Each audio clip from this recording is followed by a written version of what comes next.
Chapter 12. For the next couple of weeks, Old Yeller and I had a rough time of it. I lay on the bed inside the cabin, and Yeller lay on the cowhide on the dog run, and we both hurt so bad that we were wallowing and groaning and whimpering the whole time. Sometimes I hurt so bad I didn't quite know what was going on.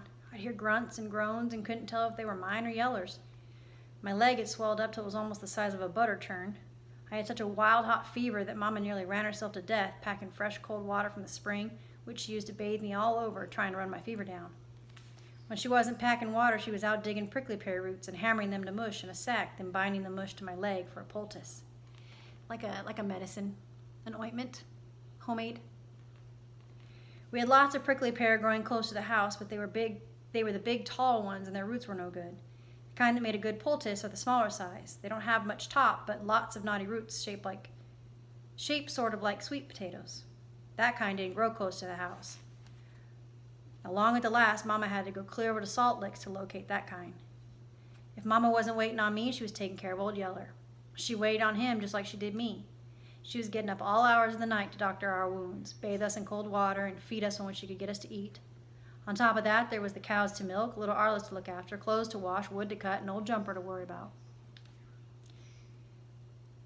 The bad drought that Bud Searcy predicted had come. The green grass all dried up till Jumper was no longer satisfied to eat it. He took to jumping the field fence and eating the corn that I'd never gotten around to gathering. Mama couldn't let that go on. That was our bread corn. Without it, we'd have no bread for the winter. But it looked like for a while there wasn't any way to save it. Mama would go to the field and run Jumper out, then before she got her back turned good, he'd jump back in and go eating the corn again. Finally, Mama figured out a way to keep Jumper out. She tied a drag to him. She got a rope and tied one end of it to his right bare forefoot. That's the front foot. To the other end, she tied a big heavy chunk of wood. By pulling hard, Jumper could move his drag leg long enough to graze and get water, but any time he tried to jump, the drag would hold him down. The drag on Jumper's foot saved the corn, but it didn't save Mama from a lot of work. Jumper was always getting his chunk of wood hung up behind a bush or a rock, so he couldn't get away. Then he'd have himself a big old scare and rear up, fighting the rope and falling down and pitching and bawling. If Mama didn't hear him right away, he'd start braying, and he'd keep at it until she went and loosened the drag. Altogether, Mama sure had her hands full, and little Arliss was not any help. He was too little to do any work, and with neither of us to play with, he got lonesome. He'd follow Mama around every step she made, getting in the way and feeling hurt because she didn't have time to pay him attention. When he wasn't pestering her, he was pestering me. 12 times a day, he'd come in and stare at me. "What you doing in bed, Travis? Why don't you get up? Why don't you get up and come play with me?" He nearly drove me crazy till the day Bud Searcy and Lisbeth came, bringing their pup. I didn't know about the pup at first. I didn't even know Lisbeth had come. I heard Bud Searcy's talk to Mama when they rode up, but I was hurting too bad even to roll over and look out the door. I remember just lying there being mad at Searcy for coming. I knew what a bother he'd be to Mama. For all his talk of looking after the women and children of Salt Licks while the men were gone, I knew he'd never turn a hand to do any real work. You wouldn't catch him offering to chop wood or gathering a corn crop. All he'd do is sit out under the dog run all day talking and chewing tobacco and spitting juice all over the place. On top of that, he'd expect Mama to cook him up a good dinner, maybe supper if he had a notion to stay that long. And Mama had 10 times too much to do like it was. In a little bit, though, I heard a quiet step at the door. I looked up, and it was Lisbeth. She stood with her hands behind her back, staring at me with her big, serious eyes. "You hurting pretty bad?" she said. I was hurting plenty, but I wasn't admitted to a girl. "I'm doing all right," he said. "We didn't know you'd got hog cut, or we'd have come sooner," she said. I didn't know what to say to that, so I didn't say anything. "Well, anyhow," she said, "I brung you a surprise." I was too sick and worn out to care about a surprise right then, but there was such an eager look in her eyes that I knew I had to say what, or hurt her feelings. So I said, "What?" "One of Miss Prissy's pups," she said. She brought her hands around from behind her back. In the right one, she held a dog pup about as big as a year-old possum. It was a dirty white in color and speckled all over with blue spots about the size of cow ticks. She held it up by the slack hide in the back of its neck. It hung there, half asleep, sagging in its own skin like it was dead. "Born in a badger hole," she said. 7 of them. I brung you the best one." I thought, if that puny-looking thing is the best one, Miss Prissy must have had a sorry litter of pups. But I didn't say that. I said, "He sure looks like a dandy." "He is," Lisbeth said. "See how I've been holding him all this time and he hasn't said a word." I heard that one my whole life, that if a pup didn't holler when you held him up by the slack hide of his neck, He was sure to turn out to be a pretty gritty one. I didn't think much of that sign.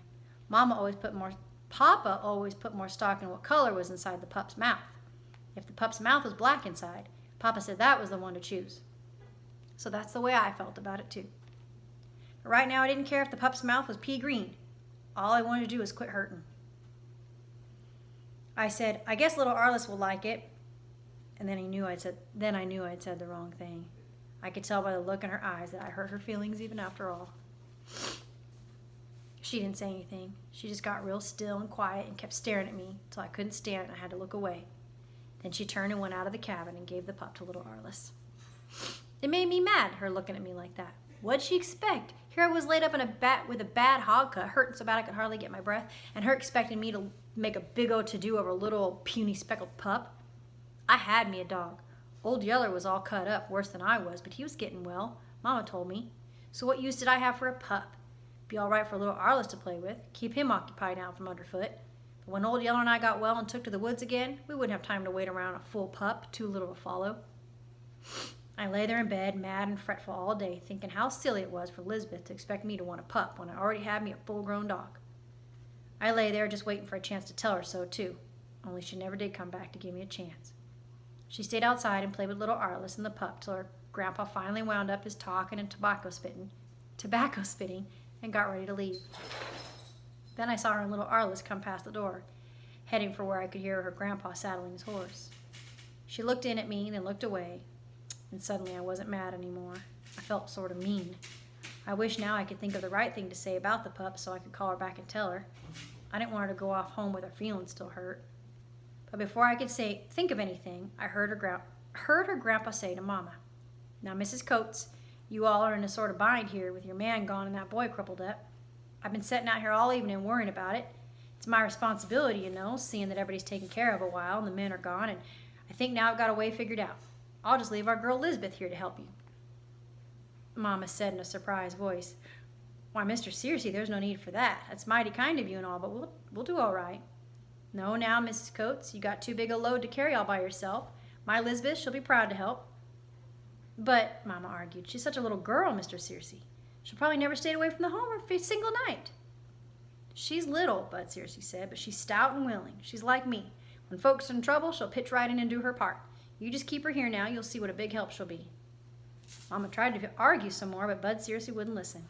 He just told Lisbeth to be a good girl and help Mama out, like she was used to helping out at home. Then he got on his horse and rode off.